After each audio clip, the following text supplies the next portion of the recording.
Follow these simple steps to access your unit and keys. Firstly, identify the access door located in the middle of the unit. Pull the access door open using the hole where the USPS arrow lock goes. Then identify the latch and push upwards to open the master door panel.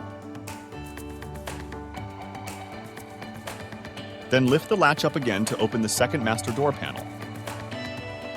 From there, you will find your keys and hardware inside the bottom left parcel compartment.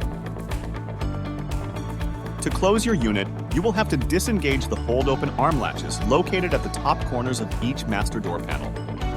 Start by pushing up the latch arm found top left side of the master door panel, which will allow you to close that section. Once you hear it click into place, repeat the process on the right side master door panel. Once you close your unit completely, you're all set to go. You can contact your local postmaster to set up an appointment to install their arrow lock. Good luck, and please reach out to our customer service team if you have any questions.